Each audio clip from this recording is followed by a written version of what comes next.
Mesdames et messieurs, bonjour et bienvenue à ces 13 heures.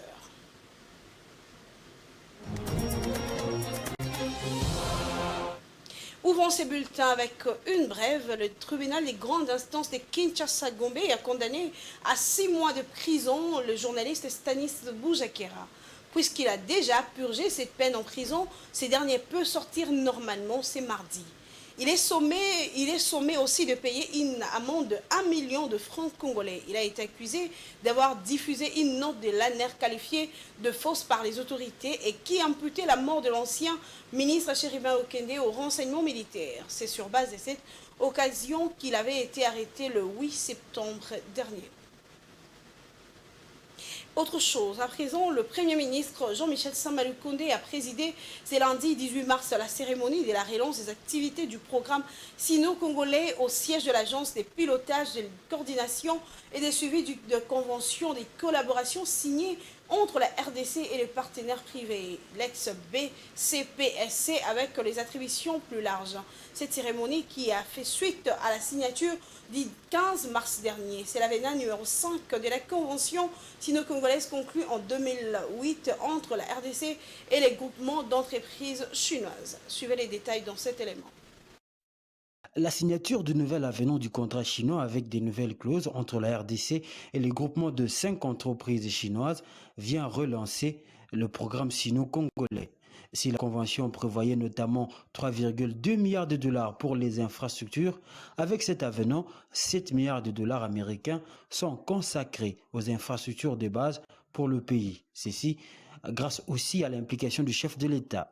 Permettez-moi de remercier très particulièrement Son Excellence, Monsieur le Président de la République, chef de l'État, Félix-Antoine Tshisekedi Tshilombo, qui non seulement a eu cette vision claire de voir ce programme fonctionner autrement et atteindre les résultats pour lesquels il a été mis en place, mais surtout pour sa détermination à doter le pays des infrastructures à la dimension de ses richesses pour le bonheur du peuple congolais.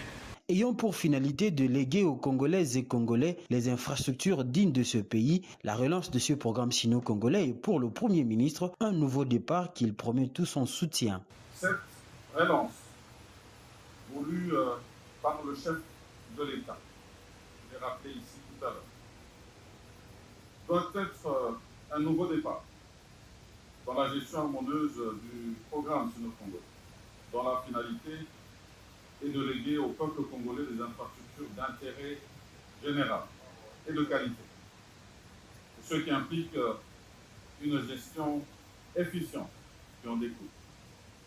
Cette relance tombe à point nommé au début de ce deuxième quinquennat de son Excellence Monsieur le Président de la République.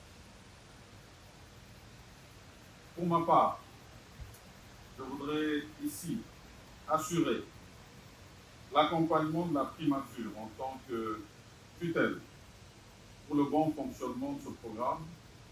La cérémonie de la relance de ce programme sino-congolais a été marquée par la présence de plusieurs autorités de la République démocratique du Congo, notamment celles qui sont impliquées directement ou indirectement à ce programme.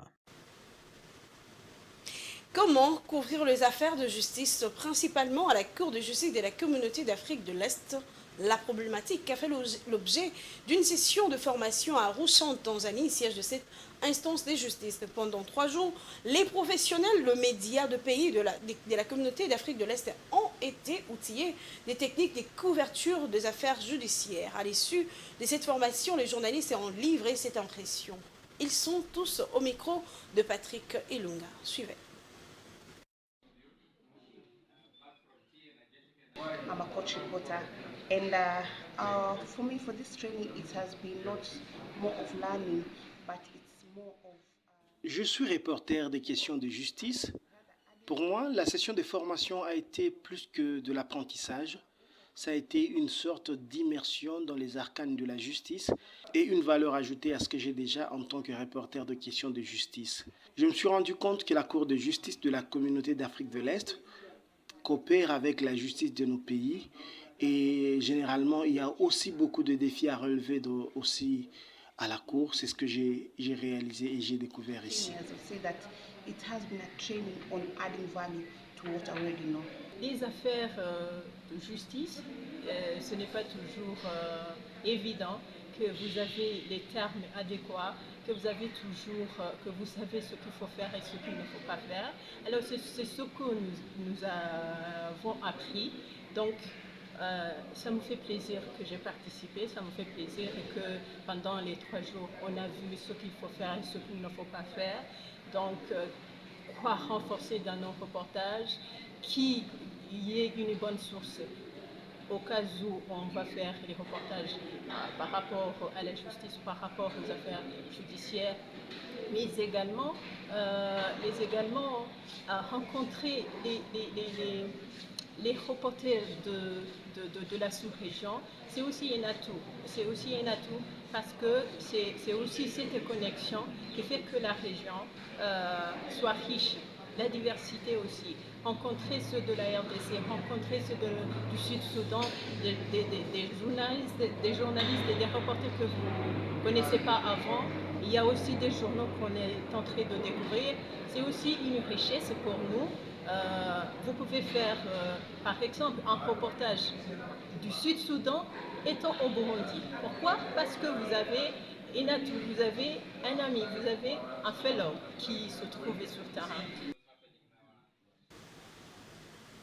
Une information internationale. Le président ghanéen Nana Akufo-Addo a en visite de travail en Afrique du Sud le 12 mars 2024, a rencontré le président sud-africain Cyril Ramaphosa. La rencontre a permis aux deux dirigeants de discuter sur la coopération bilatérale en vue de renforcer le lien commercial entre les deux pays sous la bannière de la zone de libre-échange continentale Afrique. Ces échanges font suite à un accord conclu en 2020 à Accra où les deux présidents avaient convenu d'établir une commission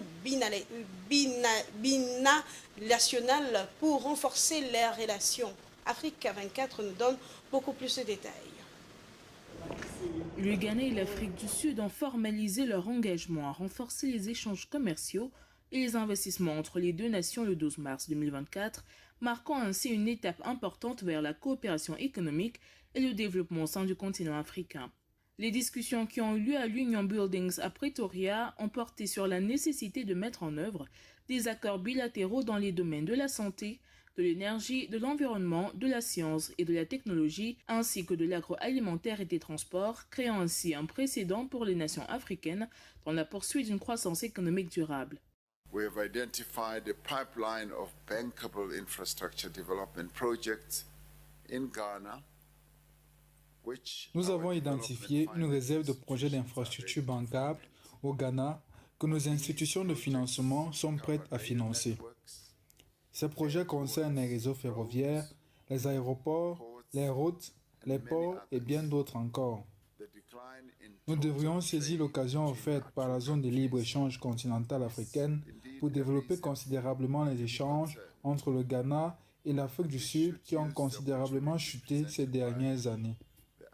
Continental Free Trade Area to substantially expand trade between Ghana and South Africa. Les exportations du Ghana vers l'Afrique du Sud ont atteint 546 millions de dollars et les importations 413 millions de dollars en 2023. Le président Nana Akufo-Addo a également souligné l'engagement du Ghana à créer un environnement sûr et sécurisé pour les investissements sud-africains, soulignant le rôle de la nation dans la mise en œuvre de l'accord de la ZLECAf.